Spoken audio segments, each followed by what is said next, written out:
So we are going to continue our tour of the house. We started on this floor with Anne and her family. Now we would go up the stairs and we are going to go into the room Van Pels. Actually, I'll take you this way. So this is as if we just walked into the bookcase. Oh, look, took me down the stairs because I was upstairs already. And then I would like to go up to the room Van Pels. So here we go. Climbing the stairs. And this was the room where the Van Pels lived, and it's going to explain to you why it was used for other things as well. Mr. and Mrs. Van Pels's bedroom is the most spacious in the secret annex. Before it became a hiding place, it was used as a laboratory, and it already had a sink and stove. It's therefore the most appropriate room to use as a communal living room and kitchen. Mealtimes take place here, and it's rare to get through one without some.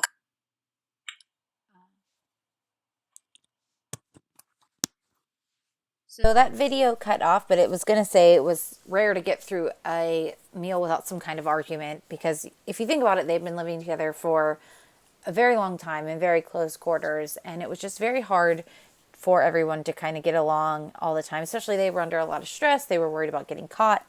So this, though, however, is where they would eat and cook. There's a stove. There is your sink. And you notice they have the table here where they would sit and they would eat. And then the Van Pels, this is a little desk. And then these two places are where they would sleep. Obviously, they don't have a big bed. It wasn't a very private place, but this was what they had to deal with, and this is how they handled it. So we need to watch the video, The Same Food, week after week. It is going to be right here.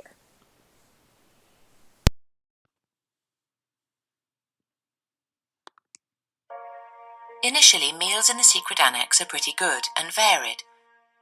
Meep does the shopping and has a good relationship with the butcher and the greengrocer. But the war and the occupation take their toll, and the meals get worse. Lots of things become scarce. There's hardly any meat, and the people in the secret annex often have to eat the same thing for weeks on end. They have endive phases, spinach phases, lettuce phases, and bean phases, and potatoes. They're almost always on the menu. In 1944, it gets even worse. When the coupons have been used up, and there isn't even any fat left to cook with, some of the meals are simply disgusting. The mashed potato with kale on March the 14th is a low point for Anne. She writes about it in her diary while holding a handkerchief over her nose. There's a vat of the stuff near her, reeking of a mixture of spoiled plums, brine, and rotten eggs. To make matters worse, from the end of May they suddenly get hardly any potatoes or vegetables anymore. The annex usually had a good supply of potatoes, thanks to the friendly greengrocer. He knew about the people in hiding and delivered sacks of potatoes to the private office when the warehouse staff were on their afternoon break. But then he's arrested for hiding Jews in his own house. It's awful for him, but it's also a great loss for everyone in the secret annex, as Anne writes in her diary. We're going to be hungry, she predicts, but immediately reasons that nothing's worse than being caught.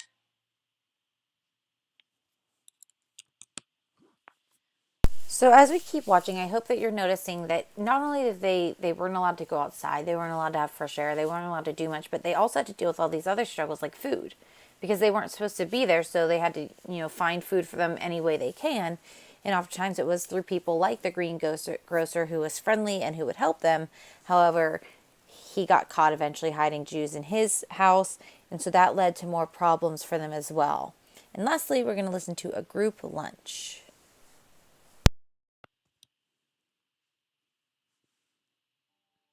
The people in the secret annex come together for a hot meal at midday.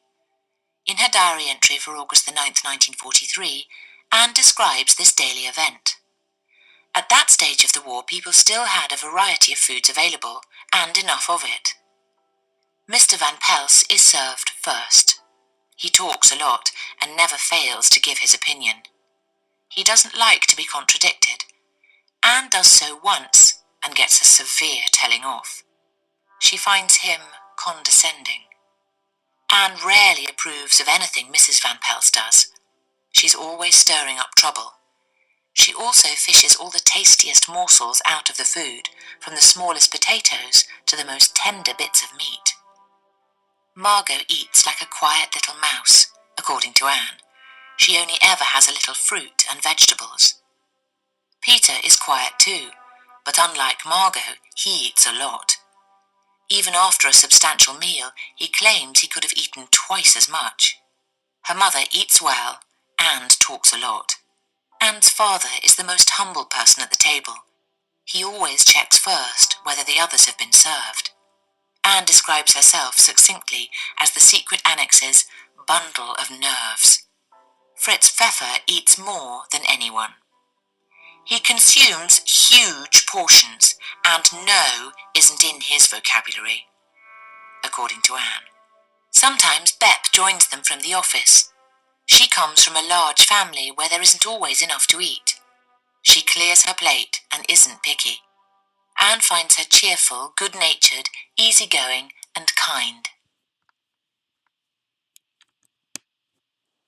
So there you got to hear about all of the inhabitants of the annex. There were 8 total.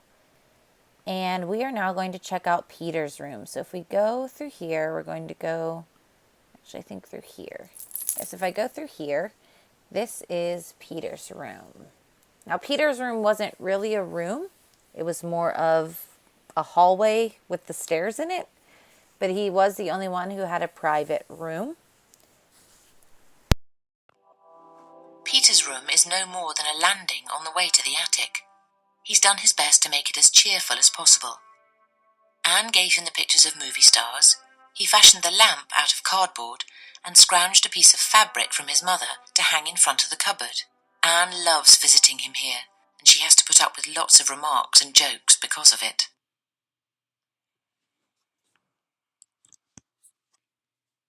So this is the fabric that he put in front of his closet. There's barely room to even move, but he did like his room. And we need to listen to Love in the Secret Annex.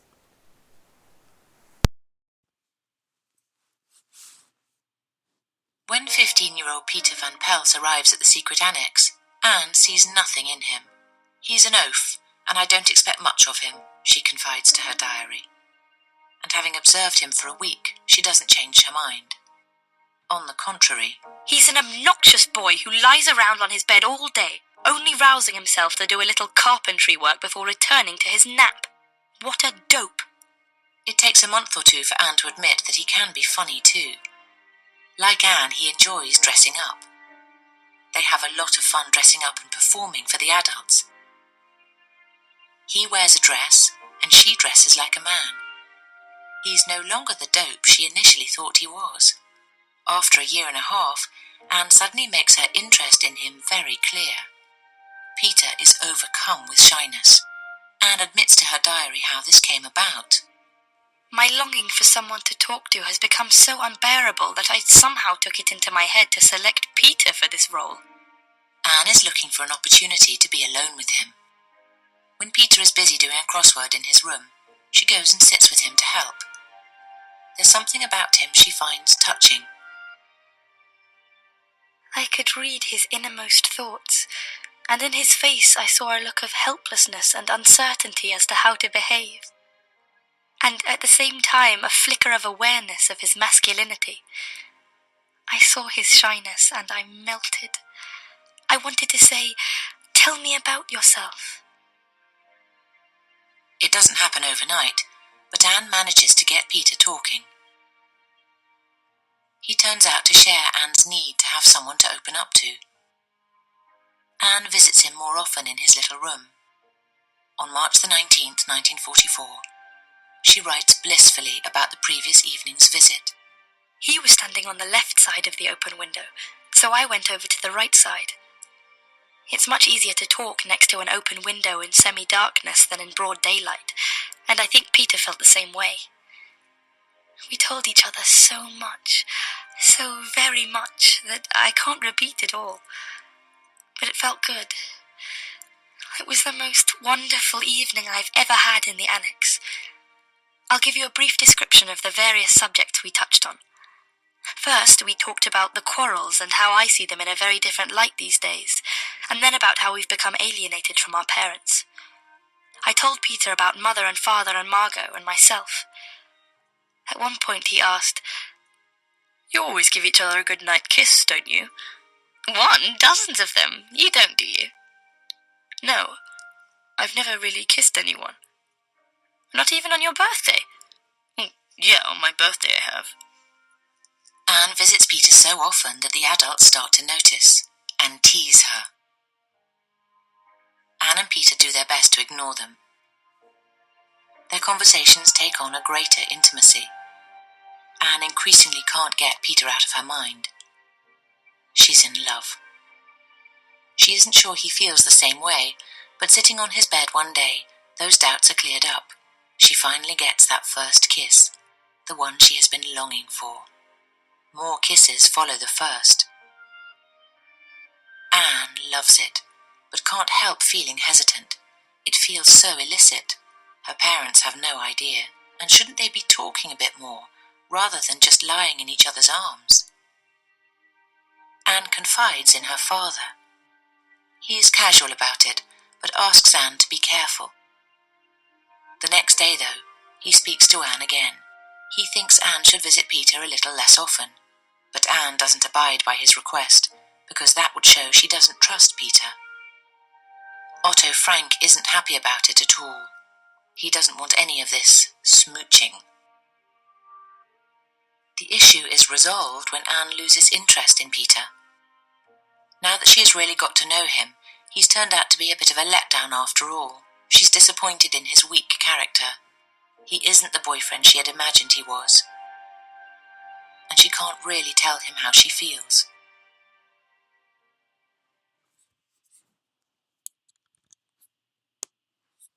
So that is the love story of the Annex with Peter and Anne. We have one more room to go, but I'm going to pause the video here and start another one for you.